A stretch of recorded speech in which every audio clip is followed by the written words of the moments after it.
जय हिंद साथियों, स्वागत है आप सभी का हमारे YouTube चैनल ज्ञान आरबीएल में। साथियों, आपको पता है आपके यूपी ट्रिपल एससी वीडियो की एग्ज़ाम डेट आ चुकी है। बहुत ही कम समय बचा है और इसके कुछ दिन बाद दोस्तों आपके जूनियर असिस्टेंट की भी डेट आने वाली है। तो सभी एग्जाम्स के लिए दोस्तों हम संपूर्ण जीके की क्लास लेकर के आप सभी के सामने आ रहे हैं। आपको पता है कि हमने आपसे कहा था कि हम आपको संपूर्ण हिंदी और संपूर्ण जीके की क्लास करवाएंगे। तो साथियों, आपको बता दें, अगर आप पहली बार जुड़े हैं ना तो डिस्क्रिप्शन में जाइए, वहां आपको लिंक मिल जाएगा या फिर सीधा प्ले लिस्ट पे जाइए। देखिए, जैसे ही आप ज्ञान आरबीएल के चैनल पे आएंगे और इस प्ले लिस्ट वाले सेक्शन पे जाएंगे, यहां पर साथियों आपको नीचे दिखेगा कि यूपी ट्रिपल एससी वीडियो री एग्जाम फुल कोर्स। देखिए, यहां पर आप आइएगा तो यूपी ट्रिपल एससी वीडियो री एग्जाम फुल कोर्स दोस्तों, देखिए हर एक एग्जाम के लिए जैसे बहुत ही बेहतरीन ढंग से। तो जैसे ही आप नीचे आएंगे यहां देखेंगे आपको मिल जाएगा, देखिए हिंदी साहित्य की क्लासेस लगी हुई हैं। उसके बाद साथियों ये हैं आपके संपूर्ण हिंदी क्लास है, देख सकते हैं।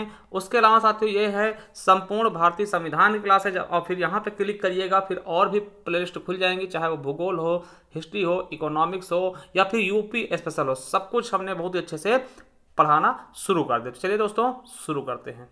तो साथियों देखिए, हमने इसके पहले मौर्य का वंश के बारे में देखा। अब मौर्य के बाद जो वंश आते हैं इनको हम मौर्योत्तर काल कहते हैं दोस्तों, ठीक है। तो मौर्योत्तर काल के बारे में हम बहुत ही बेहतरीन ढंग से पढ़ेंगे। देखिए, तो चलिए शुरू करते हैं। देखिए, मौर्योत्तर काल से एक क्वेश्चन आपके एसएससी जीडी में पूछा गया था अभी 2022 में। क्या था क्वेश्चन कि मौर्योत्तर काल में जिन पुरुष व महिलाओं के पास जमीनें नहीं होती थी, ठीक है, यानी कि मौर्य के उत्तर में, यानी कि मौर्य के बाद में जो काल आए थे, जिनके पास दोस्तों जिन पुरुष और महिलाओं के पास जमीनें नहीं होती थी उन्हें क्या बोलते थे, तो उन्हें दास कर्मकार कहा जाता था। ये एसएससी जीडी 2022 का क्वेश्चन है, ठीक है। अब देखिए, मौर्य के बाद में मौर्योत्तर काल में दोस्तों दो प्रकार के शासक आए, एक देशी शासक और एक विदेशी शासक। जो देश में ही उत्पन्न हुए वो देशी शासक थे, और जो विदेश से आए दोस्तों उनको विदेशी शासक कहते थे। तो सबसे पहले हम देखने वाले हैं देशी शासक के बीच बारे में, ठीक है। तो देशी शासक में दोस्तों आपको पता है कि सबसे पहले कौन सा आता है दोस्तों, तो शुंग वंश, ठीक है। शुंग वंश दोस्तों 187 ईसा पूर्व से लेकर के 75 ईसा पूर्व तक दोस्तों इसका कार्यकाल रहता है। आपको बता दें कि आपसे पूछा जाएगा कि ब्राह्मण क्रांति वंश किसको कहते हैं, तो दोस्तों याद रखिएगा, शुंग वंश को हम ब्राह्मण क्रांति वंश या फिर ब्राह्मण साम्राज्य भी कहते हैं। ये क्वेश्चन आपके एग्जाम में पूछा गया है। और शुंग वंश के संस्थापक कौन थे, तो पुष्यमित्र शुंग। और दोस्तों शुंग वंश की जो राजभाषा थी वो संस्कृत थी। देखिए, यहां की जो राजभाषा थी वो कैसी थी, वो संस्कृत थी दोस्तों। चलिए देखते हैं। जो शुंग वंश के संस्थापक थे पुष्यमित्र शुंग, दोस्तों याद रखिएगा पुष्यमित्र शुंग। आपको याद होगा कि जब हमने मौर्य साम्राज्य के अंतिम शासक बृहद्रथ के बारे में बताया था, तो हमने बताया था कि बृहद्रथ की हत्या किसने की थी, पुष्यमित्र शुंग ने। तो याद रखिएगा, पुष्यमित्र शुंग ने 185 ईसा पूर्व अंतिम मौर्य शासक बृहद्रथ की हत्या कर शुंग वंश की स्थापना की। ये आपके एसएससी जीडी 2022 में पूछा गया क्वेश्चन है।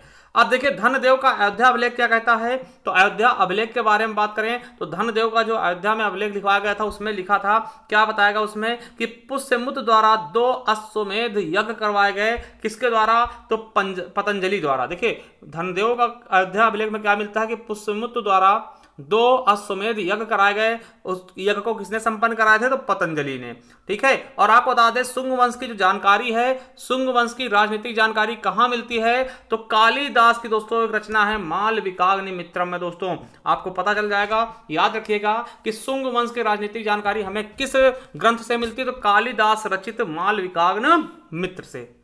दोस्तों ये क्वेश्चन आपके लिए बहुत इंपॉर्टेंट है कि भरहुत स्तूप का निर्माण किसने करवाया था, दोस्तों पुष्यमित्र शुंग ने। भरहुत स्तूप का निर्माण किसने करवाया, तो पुष्यमित्र शुंग ने। दोस्तों दूसरे अगले शासक होते हैं अग्निमित्र।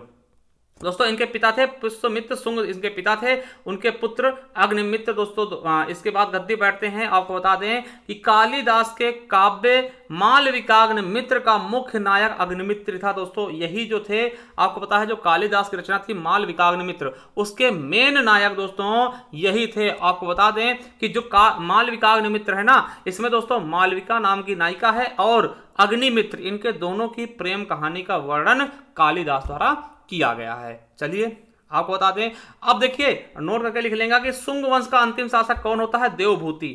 देखिए शुंग वंश का अंतिम शासक कौन होगा, देवभूति। याद रखेंगे, अंतिम शासक पूछे जाएंगे, जो इंपॉर्टेंट है हम केवल वही पढ़ा रहे हैं, ठीक है। और देवभूति की हत्या कौन करेगा, तो वसुदेव कण्व। कौन करेगा, वसुदेव कण्व करेगा। और दोस्तों यहीं से कण्व वंश की स्थापना कर देता है वसुदेव कण्व, ठीक है। अब देखिए कण्वदेव कब तक, कण्व वंश कब तक चलेगा दोस्तों, तो 75 से लेकर के 30 ईसा पूर्व तक। तो कण्व वंश के बारे में पढ़ेंगे तो इसके संस्थापक कौन हो जाएंगे, वसुदेव कण्व। जानकारी स्रोत कैसे मिलता दोस्तों, हर्षचरित रचना थी बाण भट्ट की। दोस्तों बहुत बार क्वेश्चन पूछा गया, ये क्वेश्चन आपके यूपीएसआई में भी पूछा गया, तो याद रखिएगा कि कण्व वंश के संस्थापक कौन होंगे, वसुदेव कण्व होंगे। जानकारी किससे मिलती है इस वंश के बारे में, तो हर्षचरित रचना बाण भट्ट की, ठीक है। आपको बता दें इस वंश में 4 शासक होते हैं, वसुदेव, फिर भूमिमित्र, फिर नारायण, फिर सुशर्मन होते हैं। तो देखिए 4 शासक और आते हैं इसमें, ठीक है। वसुदेव, ठीक है, जिन्होंने स्थापना की थी इसकी, फिर उसके बाद भूमिमित्र आएंगे, फिर नारायण आएंगे, फिर कौन आएंगे, सुशर्मन आएंगे, ठीक दोस्तों। तो चलिए अब देखिए सुशर्मन की हत्या कौन करेगा, आपको बता दें कि कर्ण वंश का अंतिम शासक कौन होगा, सुशर्मन। सुशर्मन की हत्या कौन करेगा, सिमुक सातवाहन, ठीक है। सुशर्मन की हत्या कौन करेगा, सिमुक हत्या करके दोस्तों सातवाहन वंश का नींव डाल देता है। कौन, सिमुक द्वारा सुशर्मन की हत्या करके सातवाहन वंश की नींव डाली जाती है। अब तीसरा जो वंश आएगा दोस्तों सातवाहन वंश 30 ईसा पूर्व से लेकर 250 ईस्वी तक चलेगा। देखिए ये ईसा पूर्व से ईस्वी तक चलेगा, ठीक है। चलिए यह पश्चिम भारत में एक शक्तिशाली राजवंश था दोस्तों, याद रखेंगे, ये पूछा गया एसएससी जीडी में कि सातवाहन वंश भारत के एक शक्तिशाली राजवंश था, कहां का, तो पश्चिम भारत का, ठीक है। इसकी दोस्तों संस्थापक कौन था, तो हमने बताया सिमुक सातवाहन इसका मतलब संस्थापक था। इसकी राजधानी क्या थी, प्रतिष्ठान, जिसको महाराष्ट्र कहते हैं, पूछा गया क्वेश्चन है। और इसे नवीन ब्राह्मण वंश कहते हैं, क्या कहते हैं, इसे हम नवीन ब्राह्मण वंश कहते हैं। और सातवाहन वंश का दोस्तों राजकीय भाषा क्या थी, तो प्राकृत थी। क्या थी, प्राकृत इनकी राजकीय भाषा थी। चलिए सिमुक के बारे में बात करते हैं दोस्तों, 60 ईसा पूर्व से 37 ईसा पूर्व तक इनका शासन रहता है। और सिमुक सातवाहन वंश के क्या होते हैं, संस्थापक होते हैं। उसके बाद दोस्तों गद्दी पे सिमुक का भाई कृष्ण बैठता है 37 से लेकर 27 ईसा पूर्व तक, 10 साल तक। फिर उसके बाद दोस्तों 27 से 17 ईस्वी तक ईसा पूर्व तक कौन रहता है दोस्तों, तो सातकर्णी प्रथम। देखिए आपको बता दें सातकर्णी की उपाधि धारण करने वाला प्रथम शासक था ये सातकर्णी जो था, ये सातकर्णी की उपाधि धारण करने वाला प्रथम शासक था, ठीक है, सातकर्णी प्रथम। फिर उसके बाद साथियों गौतमी पुत्र सातकर्णी, दोस्तों ये देखिएगा गौतमी पुत्र सातकर्णी 106 से लेकर के दोस्तों 106 ईस्वी से लेकर 130 ईस्वी तक इसका शासनकाल रहता है। याद रखेगा कि नासिक अभिलेख में इसे एकमात्र ब्राह्मण या फिर अद्वितीय ब्राह्मण कहा गया। किसको, गौतमी पुत्र सातकर्णी को नासिक अभिलेख में दोस्तों इसे एकमात्र ब्राह्मण या अद्वितीय ब्राह्मण की संज्ञा दी गई। और आपको बता दें इसने एक उपाधि धारण की, कौन सी उपाधि, तो उपाधि किसने, वेणकटक स्वामी, या देखिए वेणकटक स्वामी तथा वेणकटक नगर दोस्तों नासिक की स्थापना की। देखिए इसने उपाधि वेणकटक स्वामी की उपाधि धारण की और फिर उसके बाद वेणकटक नगर यानी कि नासिक की स्थापना की, ठीक है। उसके बाद दोस्तों एक शासक आते हैं वशिष्ठी पुत्र पुलमावी, ठीक है। इनका दोस्तों शासनकाल कब तक रहता है, 130 ईस्वी से लेकर 154 ईस्वी तक। और इन्होंने उपाधि का धारण की महाराज और दक्षिणा पथेश्वर की उपाधि इन्होंने धारण की। और आपको बता दें इन्होंने आंध्र प्रदेश पर विजय प्राप्त करने के बाद इसे प्रथम आंध्र सम्राट कहा गया। याद रखिएगा आपसे क्वेश्चन पूछ सकता है कि किसे प्रथम आंध्र सम्राट कहा जाता है, तो वशिष्ठी पुत्र पुलमावी को, ठीक है। चलिए आगे दोस्तों कुछ महत्वपूर्ण चीजें देख लेते हैं सातवाहन वंश के बारे में कि दोस्तों सबसे पहले सीसक सिक्के किसने चलाए। दोस्तों याद रखेंगे यह क्वेश्चन आपका मोस्ट से भी मोस्ट इंपॉर्टेंट है, बहुत बार पूछा था, ऐसे भी लोग चर्चा में पूछ लेते कि सीसक सिक्के किसने चलाए ना, तो सातवाहन वंश ने। और बताएं तो सातवाहन शासकों ने पोटीन, तांबे व कांसे के भी सिक्के चलाए। इसके समय दोस्तों सातवाहन वंश के समय जिले को आहार कहा जाता था। और आपको बता दें कि ग्रामीण क्षेत्रों में प्रशासन का कार्य गौलमिक को सौंपा जाता था, जिसमें दोस्तों 9 रथ होते थे, 9 हाथी, 25 घोड़े और 45 दोस्तों पैदल सैनिक होते थे, ठीक है। चलिए आगे देखते दोस्तों, अब देखिए हमने देशी शासक देख लिया, अब देखते हैं विदेशी शासक, ठीक है। अब कौन कौन से विदेशी शासक आए मौर्योत्तर काल में, तो आपको बता दें पहले हिंद यूनानी, कौन दोस्तों? हिंद यूनानी आते हैं। आपको बता दें कि भारत में सबसे पहले आक्रमण यूनानियों ने किए। ये हिंद यूनानी इंडो ग्रीक या बैक्टीरियाई यूनानी कहलाए। ठीक है, आपको याद रखना है, चाहे हिंद यूनानी बोले या इंडो ग्रीक बोले या फिर बैक्टीरियाई यूनानी बोले। ठीक है, और याद रखेंगे सर्वप्रथम इनके द्वारा सोने के सिक्के चलाए गए दोस्तों, मोस्ट इंपॉर्टेंट। देखिए सबसे ज्यादा सिक्के किसने चलाए? तो गुप्त वंश में, मगर सबसे पहले किसने चलाए? तो हिंद यूनानी या फिर ग्रीक ने। ठीक है, इंडो ग्रीकों ने। ठीक है, अब देखिए इसमें से हिंद यूनानी में सबसे विख्यात कौन था? तो आपको बता दें सबसे अधिक विख्यात शासक कौन था? तो मिनांडर हुआ, जिससे दोस्तों मिलिंद भी कहा जाता था ना। कौन था सबसे विख्यात शासक? कौन था? मिनांडर। आपको बता दें कि मिलिंद पन्हों में बौद्ध भिक्षुक नागसेन व मिलिंद के बीच ही बातचीत कौन, जो मिलिंद था ना दोस्तों, मिलिंद जिसको कहते थे, तो मिलिंद पन्हो एक बौद्ध ग्रंथ है जिसमें दोस्तों मिलिंद और बौद्ध भिक्षुक नागसेन की बातचीत का वर्णन किया गया है। अब देखिए यूनानियों द्वारा क्या क्या दिया गया भारत को? तो दोस्तों राजस्व का दैवीय सिद्धांत दिया गया और भारतीय रंगमंच की यवनिका यानी कि पर्दा नेपथ्य है ना। नेपथ्य क्या होता है दोस्तों? जो कलाकारी करते हैं उस पर्दे के सामने, उसको नेपथ्य कहते हैं, तो वो भी इन्हीं के द्वारा दिया गया। दूसरे दोस्तों शक या सीथियन शासक ना, तो शक दोस्तों ये कहां थे? तो इनका मूल स्थान कहां था? मध्य एशिया या सीरिया से आए थे। देखिए यूनानियों के बाद शक भारत आए, जिनकी 5 शाखाएं थी और प्रत्येक शाखाओं की राजधानी भारत व अफगानिस्तान में थी। ठीक है, याद रखेंगे। अब देखिए इसमें से दोस्तों पहला शासक क्या, जो सबसे विख्यात शासक था? रुद्रदामन प्रथम। 130 से लेकर 150 ईस्वी तक इसका शासन था। सबसे विख्यात शासक था कौन? रुद्रदामन प्रथम। और यह संस्कृत भाषा का प्रेमी था। क्या था दोस्तों? यह संस्कृत भाषा का प्रेमी था। और आपको बता दें कि इसने सुदर्शन झील का पुनर्निर्माण करवाया था दोस्तों। आपको पता होगा ना इसके बारे में कि दोस्तों पुनर्निर्माण सुदर्शन झील किसने करवाया? रुद्रदामन प्रथम ने। रुद्रदामन प्रथम का जूनागढ़ अभिलेख आपको पता है संस्कृत भाषा में जारी पहला अभिलेख था ये।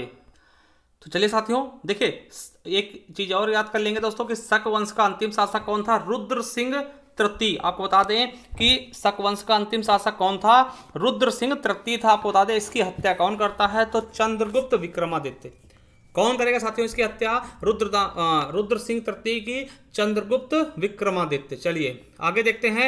अब कुछ महत्वपूर्ण चीजें सीखते हैं दोस्तों इससे कि सर्वप्रथम तिथि युक्त सिक्के। देखिए तिथि जिसमें डेट पड़ी होती है, जैसे आप देखते हैं कोई सिक्का लेंगे तो 2023 छपा होगा क्योंकि 2023 में बना है। तो तिथि युक्त सिक्के सबसे पहले किसने चलाए? तो शकों द्वारा ही चलाए गए। अगले दोस्तों शासक थे, विदेशी शासक थे हिंद पार्थियाई या पहलव। ये आपको बता दें मूल निवासी कहां थे? ईरान के थे। और वास्तविक संस्थापक कौन था? तो मिथ्रेडेट्स प्रथम। और इनकी दोस्तों आपको बता दें एक अभिलेख था तख्त ए बही, खरोष्टी लिपि में लिखा गया था। ज्यादा इंपॉर्टेंट इसे है नहीं। जो इंपॉर्टेंट दोस्तों कुषाण वंश। चलिए ये दोस्तों बहुत इंपॉर्टेंट है कुषाण वंश। आपको बता दें कुषाण वंश के लोगों का मूल स्थान क्या था? चीन था। ये लोग चीन से आए थे और इनकी राजधानी क्या हुई दोस्तों? इन्होंने पाटलिपुत्र व विदिशा को राजधानी बनाई। इनकी 2 राजधानियां थी, पाटलिपुत्र व विदिशा। चलिए दोस्तों कुषाण वंश का जो संस्थापक थे, ठीक है, जो कुषाण वंश के संस्थापक थे दोस्तों उनका नाम था कुजुल कटफिसेस। याद रखेंगे कुजुल कटफिसेस। और ये दोस्तों कुजुल कटफिसेस का जो समय था वो 15 से लेकर के 65 ईस्वी तक था। और इन्होंने केवल तांबे के सिक्के चलाए। याद रखेंगे कुजुल कटफिसेस ने किसके? केवल तांबे के सिक्के चलाए थे। और इन्होंने उपाधि किसकी धारण की थी? महाराजा धीराज की। चलिए उसके बाद दोस्तों अगले शासक होते हैं कौन? विम कटफिसेस।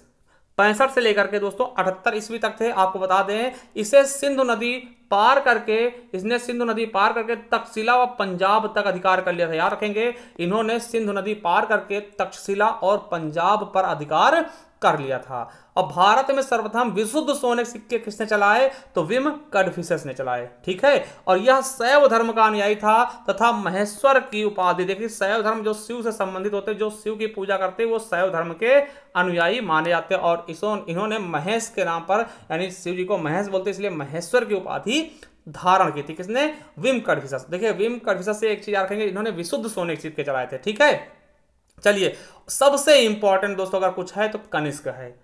सबसे इंपॉर्टेंट कनिष्क दोस्तों 78 से 105 ईस्वी तक इसका शासन होता है। दोस्तों आपको बता दें कि राजधानी इसकी पहले दोस्तों पुरुषपुर यानी पेशावर होती, जो कि पाकिस्तान में वर्तमान में। फिर दूसरी राजधानी ये मथुरा को बनाता है। ये SSC GD 2022 में पूछा गया।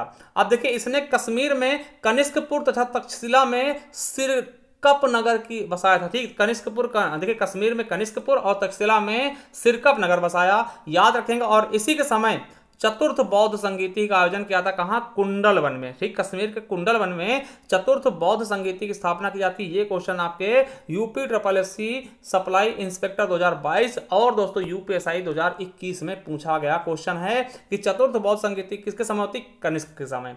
ठीक है, चलिए अब दोस्तों आपको बता दें सबसे इंपॉर्टेंट क्या है कि इसने 78 ईस्वी में शक संवत चलाया। मोस्ट इंपॉर्टेंट दोस्तों, शक संवत किसने चलाया? कनिष्क ने 78 ईस्वी में शक संवत चलाया, जिसका प्रयोग भारत सरकार द्वारा किया जाता है। दोस्तों हम शक संवत से सब कुछ करते हैं। ये यूपी SSSC पेट 2021 और यूपीएसआई 2021 में पूछा गया क्वेश्चन है।